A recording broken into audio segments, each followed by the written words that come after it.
ओम नमो भगवते वासुदेवाय। भागवत पुराण एकादश स्कंद 30वां अध्याय। यदुकुल का संहार।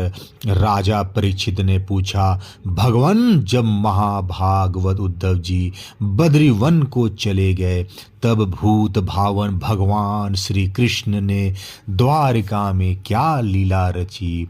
प्रभो, यदुवंश शिरोमणि भगवान श्री कृष्ण ने अपने कुल के ब्रह्म शापग्रस्त होने पर सबके नेत्रादि इंद्रियों के परम प्रिय अपने दिव्य श्री विग्रह की लीला का संवरण कैसे किया। भगवान, जब स्त्रियों के नेत्र उनके श्री विग्रह में लग जाते थे तब वे उन्हें वहां से हटाने में असमर्थ हो जाती थी।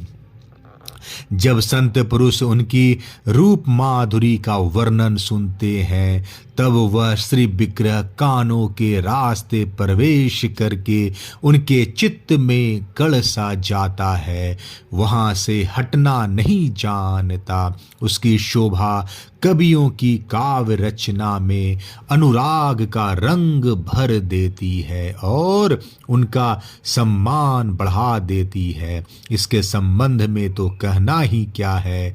महाभारत युद्ध के समय जब वे हमारे दादा अर्जुन के रथ पर बैठे हुए थे, उस समय जिन योद्धाओं ने उसे देखते देखते शरीर त्याग किया, उन्हें शारूप्य मुक्ति मिल गई। उन्होंने अपना ऐसा अद्भुत श्री विग्रह किस प्रकार अंतर्ध्यान किया।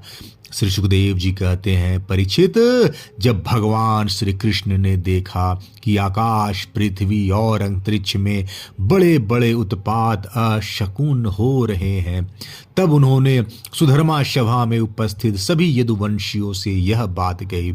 श्रेष्ठ यदुवंशियों, यह देखो, द्वारका में बड़े बड़े भयंकर उत्पात होने लगे हैं।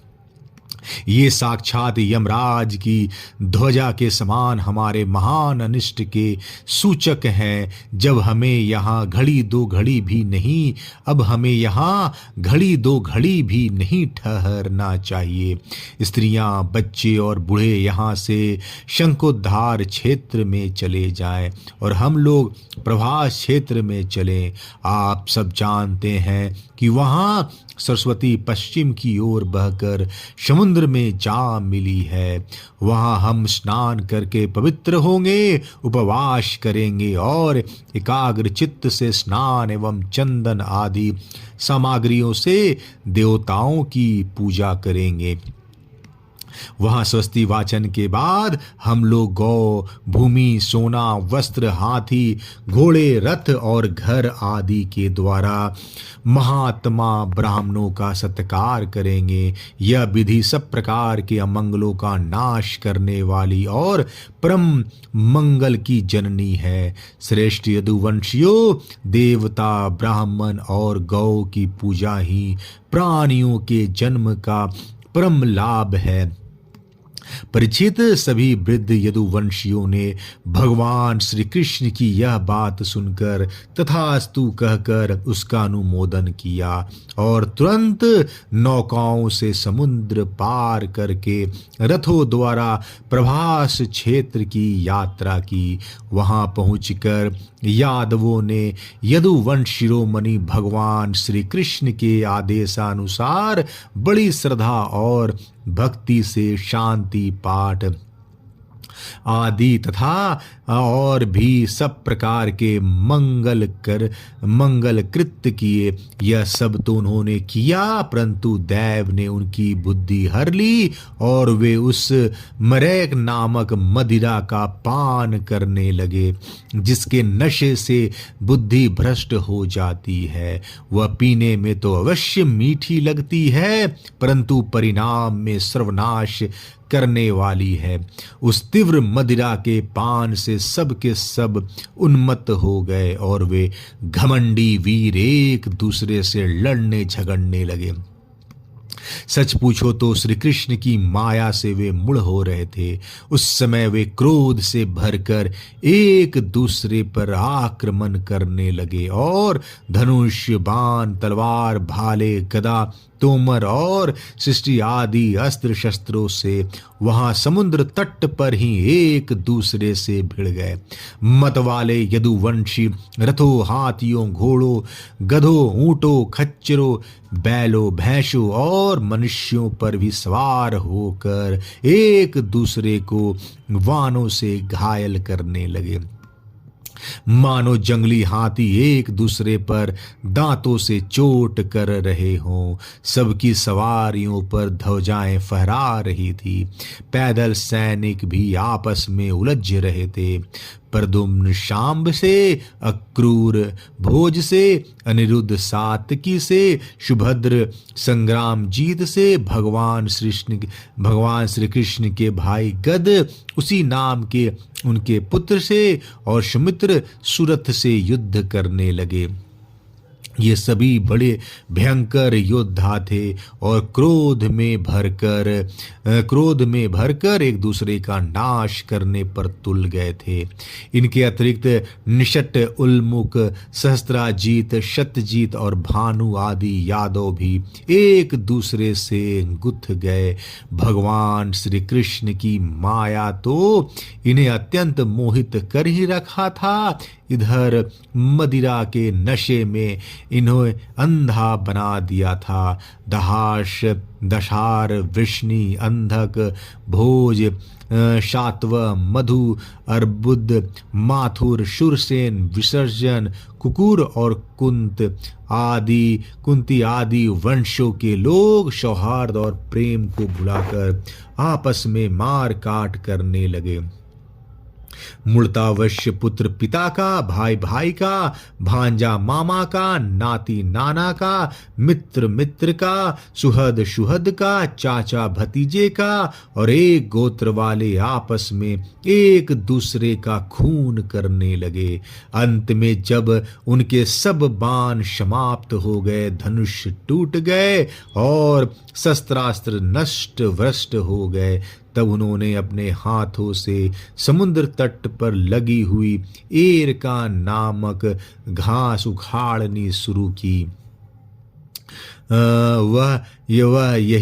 यह वही घास थी जो ऋषियों के शाप के कारण उत्पन्न हुई, लोहमय मुशल के चूर से पैदा हुई थी। हे राजन, उनके हाथों में आते ही वह घास वज्र के समान कठोर मुद्गरों के रूप में परिणत हो गई। अब वे रोष में भरकर उसी घास के द्वारा अपने विपक्षियों पर प्रहार करने लगे। भगवान श्री कृष्ण ने उन्हें मना किया तो उन्होंने उनको और बलराम जी को भी अपना शत्रु समझ लिया।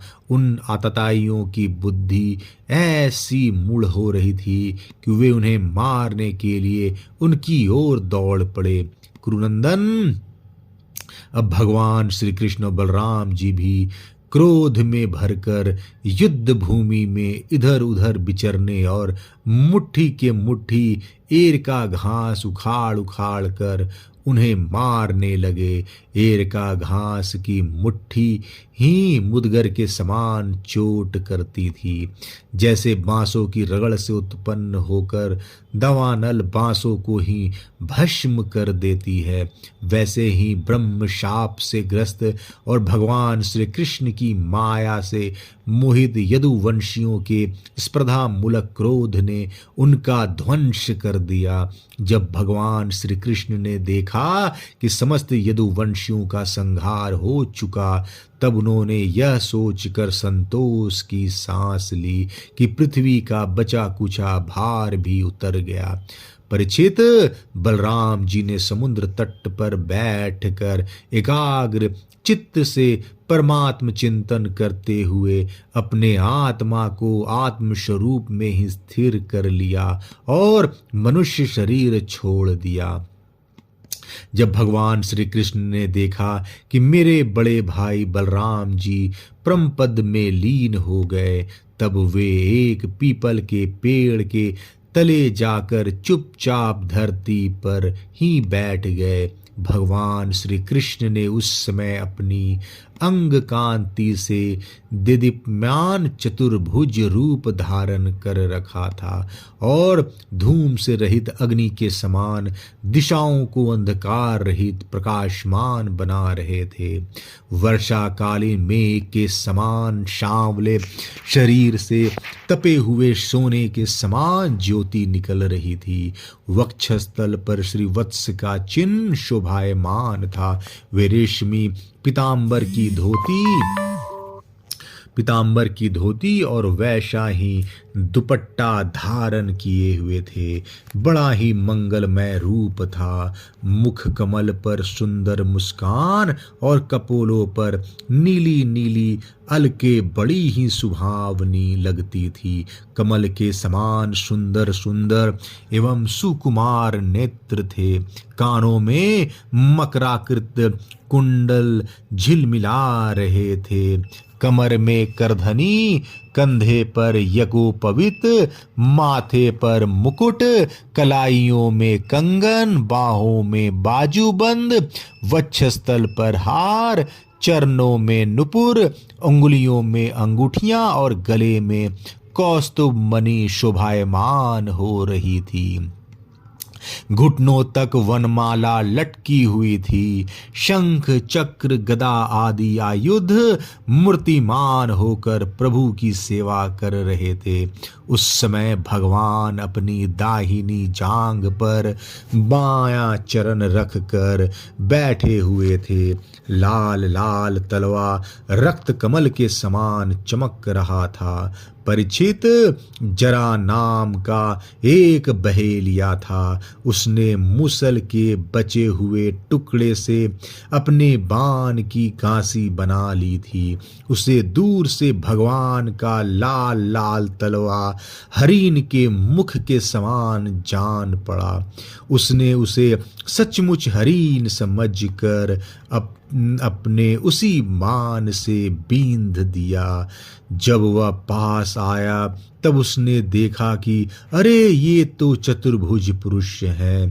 अब तो वह अपराध कर चुका था, इसलिए डर के मारे कांपने लगा और दैत्य दलन भगवान श्री कृष्ण के चरणों पर सिर रखकर धरती पर गिर पड़ा। उसने कहा, हे मधुसूदन, मैंने अनजाने में यह पाप किया है। सचमुच मैं बहुत बड़ा पापी हूँ, परंतु आप परम यशस्वी और निर्विकार हैं। आप कृपया करके मेरा अपराध क्षमा कीजिए। सर्वव्यापक सर्वशक्तिमान प्रभु, महात्मा लोग कहा करते हैं कि आपके स्मरण मात्र से मनुष्यों का अज्ञान अंधकार नष्ट हो जाता है। बड़े खेद की बात है कि मैंने स्वयं आपका ही अनिष्ट कर दिया। वैकुंठनाथ, मैं निरपराध हरिणों को मारने वाला महापापी हूँ। आप मुझे अभी अभी मार डालिए, क्योंकि मर जाने पर मैं फिर कभी आप जैसे महापुरुषों का ऐसा अपराध न करूँगा। भगवान संपूर्ण विद्याओं के पारदर्शी ब्रह्मा जी और उनके पुत्र रुद्र आदि भी आपकी योग माया का विलास नहीं समझ पाते, क्योंकि उनकी दृष्टि भी आपकी माया से आवृत है। ऐसी अवस्था में हमारे जैसे पाप योनि लोग उसके विषय में कहीं क्या सकते हैं।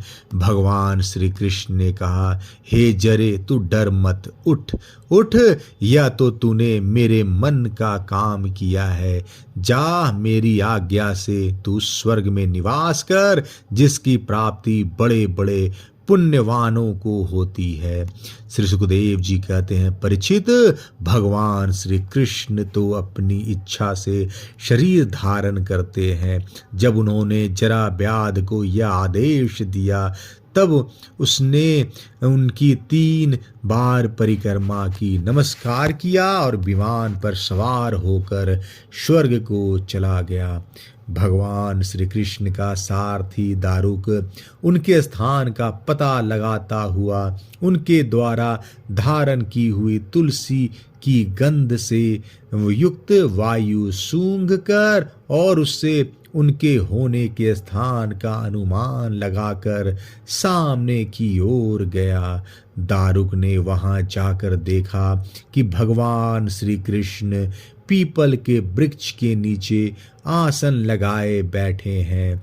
असहाय तेज वाले आयुध मूर्तिमान होकर उनकी सेवा में संलग्न है। उन्हें देखकर दारुक के हृदय में प्रेम की बाढ़ आ गई, नेत्रों से आंसुओं की धारा बहने लगी। वह रथ से कूदकर भगवान के चरणों पर गिर पड़ा।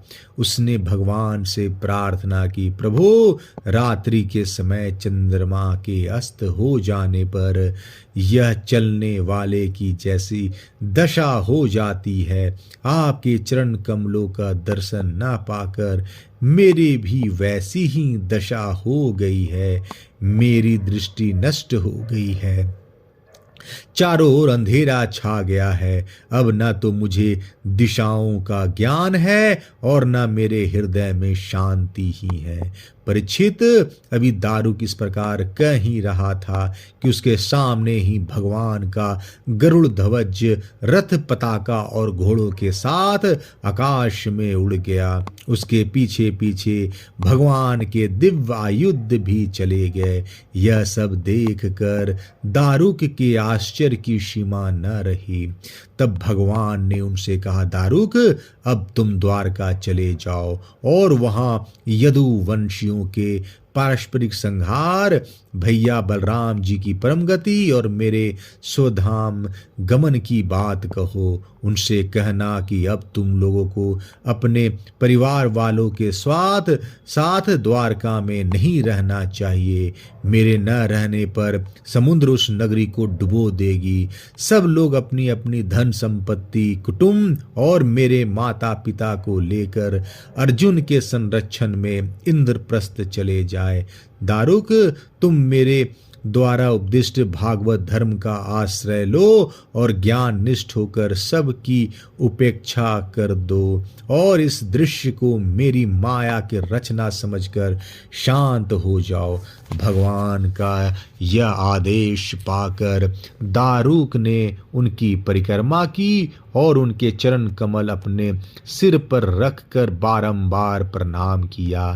तदंतर वह उदास मन से द्वारका के लिए चल पड़ा। 30वां अध्याय समाप्त। जय श्री कृष्ण।